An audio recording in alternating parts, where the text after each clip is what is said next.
patients and have always been interested to find the cause of this pathology.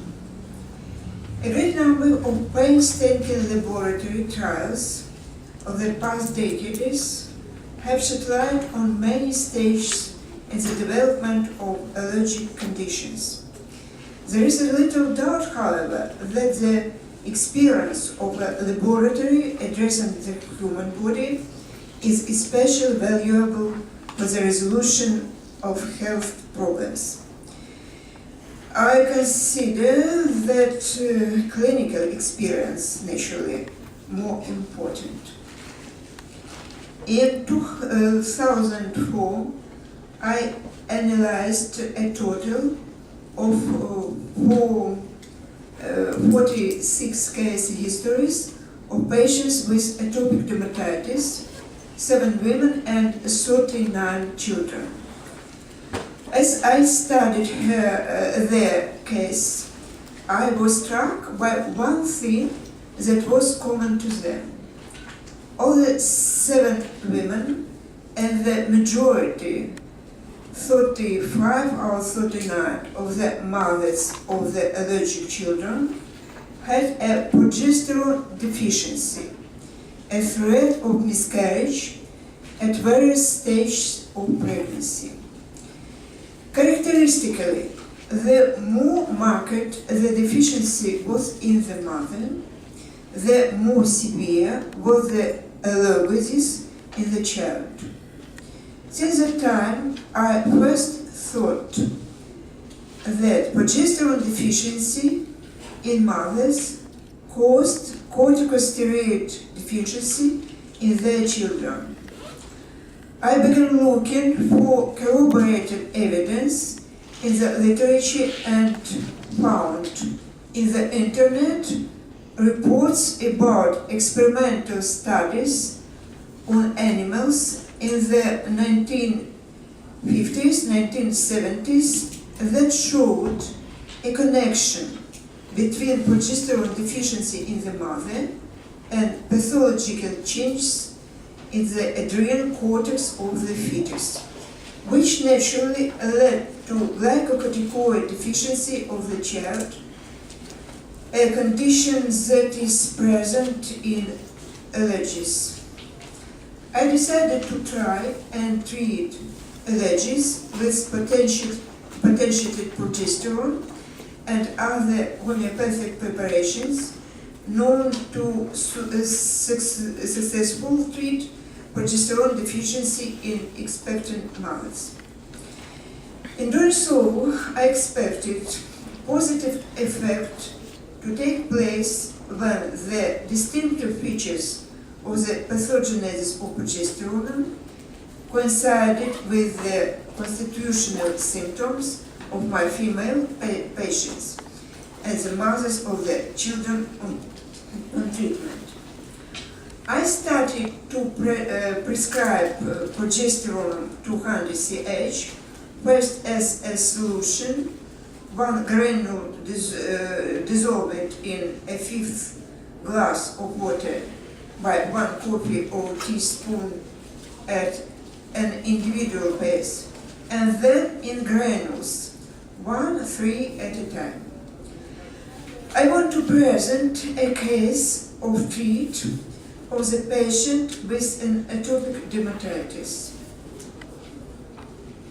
A woman, 56 years old, came to me to consult for grave dermatitis in March 2004.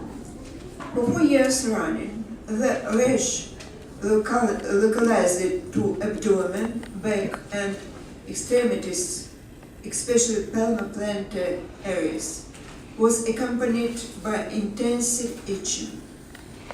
She linked the beginning of the disease to continuous negative emotions owing to working conditions in the past 3 years, which coincided with the beginning of the menopause. A year before the reception, she had retired, but her skin condition did not improve. She treated herself with various liniments, among them glycocorticoids, after which she saw that the rash was spreading to the upper part of the body. Diprospan, a prolonged-action glycocorticoid, was injected 4 times. The first 2 were effective, the last 2 brought no improvement. In the family anamnesis, her daughter had an eczema up to 3 months when she was breastfed. At the time of the reception, she suffered menstrual cycle disorders and uterine bleeding. Details of sexual development. Menses from 11 years old, always very painful and long, with a marked premenstrual syndrome. Had 2 deliveries, both pregnancies endangered by miscarriage. Both times lactation was poor and lasted up to 3 months only. Cessation of menses at 52 years old was accompanied with hot flashes and pain in heart area. The rash appeared at the same time. Penis. Emotionally unstable, inadequate reaction to any stimuli, permanent sense of guilt over every event in her life, excessive soul-searching and self-denigration, easily hurt, loves warmth but cannot stand stuffy atmosphere, is in need of fresh air. Skin discomfort can be eased by cold water. Food preferences: fish, vegetable, fruit. Dislikes dairy, salty and spicy foods. Inspection of skin showed extreme dryness, cracks, psoriatic type plaques on lower extremities. Internal organs within normal. Treatment with progesterone 200 ch in solution, 1 granule in a 1/5 glass of water, 1 teaspoon once in 3 days. At the second reception, 20 days after, the patient said that itching had disappeared from the very first dose and skin condition had begun to gradually improve. Examination showed that elements of the rash, plaques and cracks were gone. Elasticity of skin increased and callousness in palmoplantar areas almost disappeared. Progesterone in solution once a week was recommended for taken during 1 month. Since that time, there has been no recurrence of exacerbation, which previously occurred every spring for 4 years. Once an abrupt violation of food regime resulted in occasional rash elements, but they disappeared rapidly after the taking of potentially progesterone. 4 years later, in 2008, the patient brought her daughter to me to be examined for menstrual disorders. Before examining the daughter, I examined the mother and saw that her skin had regained its natural elasticity and had no cracks or plaques. The patient said that it had been so for a long time. Comments. The above case is a classic picture of the development of an allogosis. preconditions, chronic stress, and a period of acute hormonal instability with progesterone deficiency symptoms that manifested themselves in both pregnancies. The daughter seems to have inherited steroid metabolism disorders from the mother. Interestingly, potentiated progesterone had a strong and rapid effect even though the patient had taken glycocorticoids for a long time before that. I think that this preparation may be very useful for progesterone patients during menopause. As I began to treat allergic patients with progesterone, I had no knowledge about its pathogenesis. Such data could not be found either in literature or in the internet. I prescribed progesterone 200 ch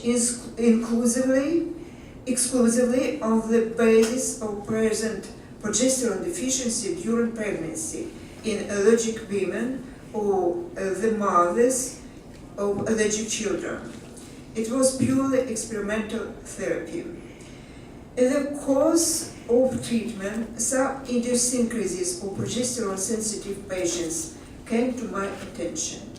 The most important of them were athenic or normoathenic constitution in childhood and youth, no manifest proneness to putting on weight in that period, prevailing hair color, pale or dark blonde, eyes mostly light, psycho-emotional traits, more often than not, they inclined to introversion, hypersensitive to many ambient factors. For example, their head skin is hypersensitive to touch. Anxious, easily hurt, weepy, over-attached to mother, more often than not increasingly active in the second half of the day, hours in their sleeping habits. Food priorities: cultured milk food, hard cheeses, chicken meat, salmon fishes, greens, fruit, low tolerance of baked products, stomach aches, optimal ambient temperature more frequently, plus 16, plus 25. Disease typical of the progesterone personality. Reproductive system. High risk of miscarriage at various stages menstrual disorders. This menorrhea with serious pains, amenorrhea, infertility, deficiency or complete lack of milk, skin, atopic dermatitis, neurodermatitis, rash after contact with contagious mollusk, papillomatosis, furanculosis. Dermatitis most clearly manifesting itself in palmoplantar areas, the symptoms being hyperemia, dryness, callousness, cracks, skin prone to hyperreaction to insect bites. The nervous system, sepalgia, neurosis, hypertonic disease in first, second stages. The alimentary tract, gastroenterocolitis, pain more often spastic in the epigastric and umbilical regions, swollen sensation in the stomach, imperative urge to defecate. Salivary gland, enlarged, painful in the left lobe. Organ of vision, left-sided blepharitis. Predominate left-sided pathology. Based on the typical traits established in progesterone-sensitive patients, I later prescribed this preparation not only to patients with allobasis, but also with other pathologies. These were a string of miscarriage at various stages of pregnancy, menstrual disorders, dysmenorrhea, amenorrhea, infertility, menstrual disorders, umbilical region, and febrile temperatures for a few hours. Among the other 32 patients, 5 had acute conditions accompanied with moderate pain in the epigastric region, rumbling sensation, and an imperative urge to defecate, which might last a few hours. All this data were obtained in the course of my homeopathic practice. Naturally, there are many other homeopathic preparations in addition to progesterone to a level of progesterone deficiency. I, for example, have been very successful in treating bronchial obstruction syndrome in children with Collophyllum 200CH. This research shows the need to take a painstaking approach in assessing the state of women in pregnancy when planning treatment of the women themselves and all their children. In treating allergic patients, it is necessary to look into all idiosyncrasies of the patient and take the mother's state during pregnancy into account wherever possible. I firmly believe that this extends to any pathology. About classical homeopathic clinical trials of progesterone, they are taking place in Ukraine nowadays. I think that for receiving error-free results, we need definite time for the research and not short period of time.